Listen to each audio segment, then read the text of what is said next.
అసలు ఎలా అయింది? నీకు తెలుసు కదరా, అంకుల్కి హార్ట్ ప్రాబ్లం ఉంది.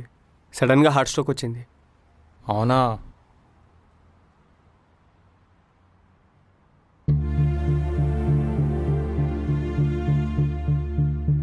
నువ్వేంటి ఆఫీస్ నుంచా డైరెక్ట్? అవునరా, వర్క్లో ఉంటే కావ్య కాల్ చేసింది. ఆరిఫ్ రఘుతో ఉన్నాడు, ఎప్పుడు వెళ్తావు హాస్పిటల్కి అని అడిగింది. నాకు వర్క్ ఉంది, తర్వాత వెళ్తా అని చెప్పా. నన్ను తీసుకెళ్తావా అని అడిగితే సరే అని తీసుకొచ్చాను. కోకోనట్ వాటర్ తాగుతావా? వద్దు కావ్య. టెన్షన్ పడకు రఘు.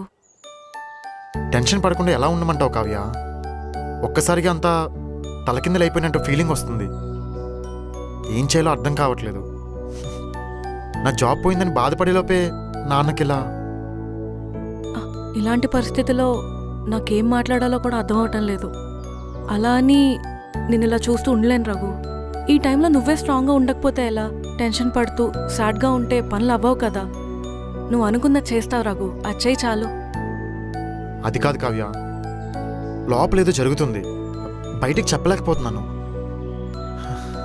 కానీ నాకు అర్థమవుతుంది కావ్య, లోపల సంథింగ్ ఈజ్ హ్యాపెనింగ్ అని. రఘు, కామ్గా ఉండు, కూల్ డౌన్. అందరికీ నువ్వే చెప్తుంటావు కదా లెట్ ఇట్ గో అని. రిలాక్స్ అవ్వు.